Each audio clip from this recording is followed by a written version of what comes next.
Nerd Morning, everyone. My name is Jeremy, and today on the Nerd Morning Show, we're going to do a little bit of a talk about Black Widow, the movie that just came out, and I am a big Marvel fan. Got my Marvel shirt on, and I'm ready to discuss. Now, this is going to talk spoilers, so if you haven't seen the movie yet, come back and watch this a little bit later. But we have like a lot of things to talk about and explore and discuss with this movie.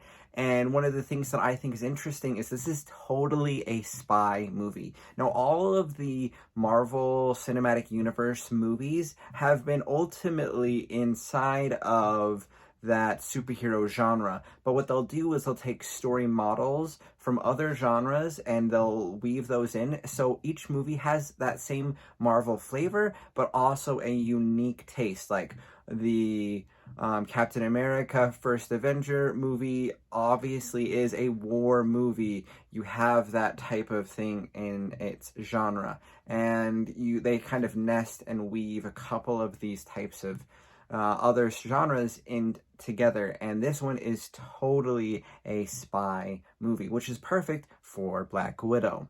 Now, this has some really heavy, deeper tones, and it has big issues that it's talking about things like human trafficking, because we have Black Widow as well as her sister that we learn of, Yelena, who is also, they're survivors of this human trafficking experience, and it is totally traumatic. It also has issues about like surviving your abuser and dealing with that type of thing, all really heavy subjects. And I think that they talked about those things very well, and it was a powerful story. Yelena is a really cool character. I thought she was so funny, so interesting, and exceptionally likable and lovable. And her whole like jacket pockets thing, which we then carry over to what we see Black Widow in the Endgame movie, like awesome. Really cool how they've linked a couple of those elements together, and it makes her really likable as the person who essentially we're going to be having that Black Widow title responsibility, that torch getting passed to her. Now, she looks like she's getting set up to be a part of what might be the Dark Avengers, a new team that may have mirrored representation of like a Captain America here, US agent here, a Black Widow character like here, and maybe Widowmaker or something like that on this side. Like, we don't really know how it's all gonna come out yet, but they're setting things up and it looks really fun. The Red Guardian was a big aspect of this show, and we see him having this deep internal like battle with Captain America, and he sees himself as the Russian Captain America, and that was really interesting to see. And he wanted to be a hero. He wanted to be this great person to serve his people and his nation, but unfortunately he didn't get those good opportunities, and he was shut away from those that were in power, which I think was also very interesting.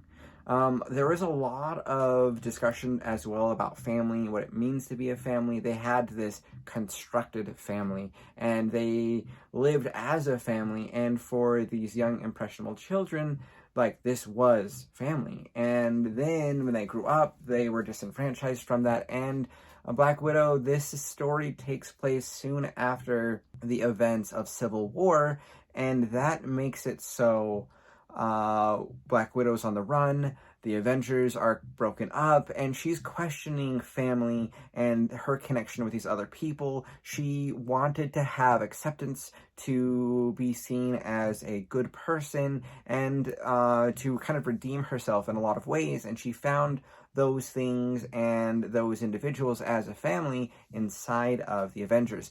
being broken up, she was kind of like, I'm better on my own, which is something we've seen the character struggle with and throughout her story arc inside of the MCU. And here we see this resolution of these are my family members, both with her constructed family members that she had in this movie, as well as the Avengers, which is kind of stringing that connection that goes back to how she felt at the end of Endgame, which was a really powerful thing to see and links with all of that transformation as the character grew and changed throughout the series. And that was really amazing to see. This movie had a lot of really good action, and I thought those sequences were really amazing and cool, and I loved it.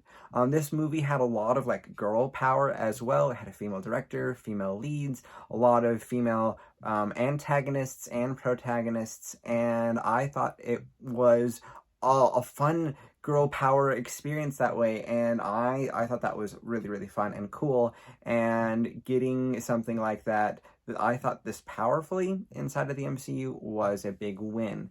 Also, with that, they made Taskmaster a female. And I know some individuals are going to be like, oh my gosh, it's a guy in the comics, all that. And like those comics still exist.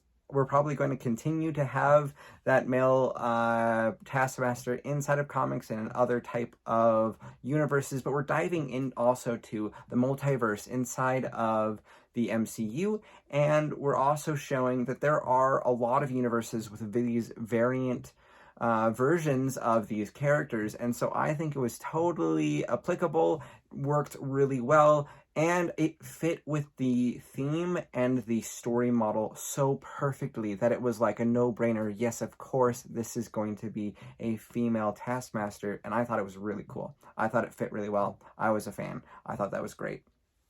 There was a ton of things that were being just going, and this movie had a lot of energy from beginning to end. Overall, I really enjoyed this film. Let me know what your thoughts were about the movie. Put those in the comments below. I would love to hear your thoughts, your ideas, and what you thought was good, bad, and in between with this movie. So thank you so much for watching, and we'll catch you guys next time.